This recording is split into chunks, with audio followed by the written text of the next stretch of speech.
Yo, Elliot.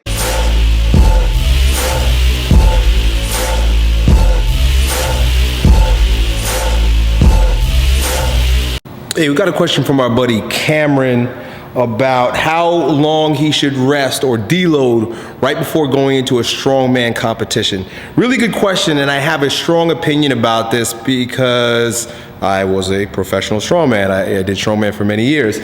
And I've spoken about this in other videos. I'll share, if I can remember, I'll share a link to a friend's channel where he interviewed me right before a strongman show.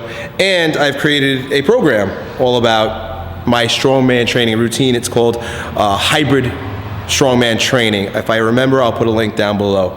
Or remind me. Sometimes you guys like put it in the comments and remind me, Elliot, you didn't give us the link. I'll do that.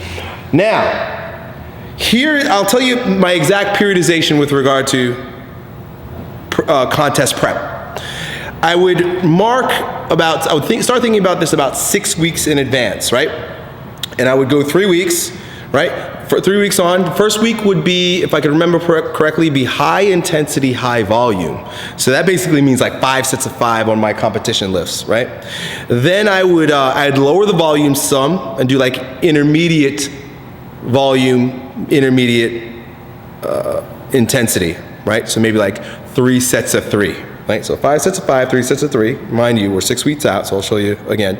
And then competition weight. So that third week, out of the 6, right up to your contest, you're gonna do competition weight.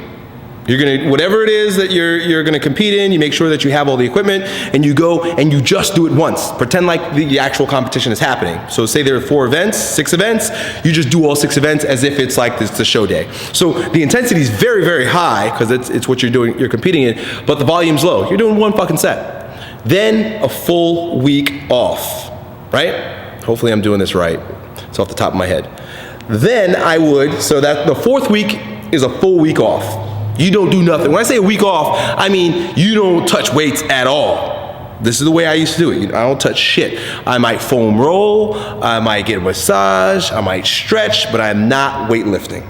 Those are those 4 weeks. Then you got the next 2 weeks, right? So you got a week off, right? That's 4.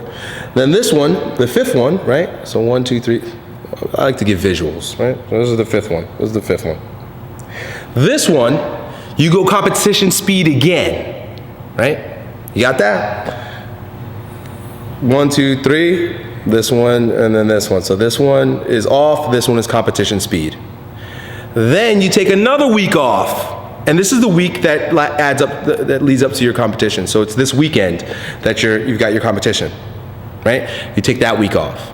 Do you see that? You see what I just did there? So you're still crushing it pretty hard here. Volume, intensity, super high intensity, low volume, off. Then competition again, off. You got that? Hopefully I did that right. So it's all spelled out in my Hybrid Strongman Training ebook. I don't think it costs very much. If you want to invest, you could do that down below. It's probably my favorite of all programs that I've created. Simply because it's like I took it straight out of my training journal. I show you guys exactly what I did. So that's it, man. I am a big fan of taking a lot of rest, especially when you're natural, right? When I was competing very early on, for the most of my career, 75% I was natural. Right? So this is the way I did. You have to do it this way. If you're training as hard as I was training, you have to do it this way. You just need the freaking rest to recover. But if you're on the juice, you don't need to fucking rest. It's actually a little weird. It's like you train and you're not even tired. You're recovering like the next day. That's a totally different story. What I just described to you is if you're natural. So that's it, dude. Good luck. I'd love to know how you do in your competition. If you can remember, post a video of yourself on my Facebook wall, and anybody else who is corresponding with me via Facebook, because it's probably the best place to get in touch with me for your questions. Know that it's probably thousands of questions on there right now. If I don't get to yours, then repost it. I try to get on there once a week and I answer questions for hours at a time, maybe 2 hours. I just answer as many as I can, and then I stop because I have like a family and a life. But if I don't get to yours, if I don't get to the video that I'm requesting you share with me, then just post it again a few days later. Keep doing that until I get to you. And because I really enjoy helping you guys out. So that's it, guys. Have a great day, great week. Talk to you next time. Yo, Elliot.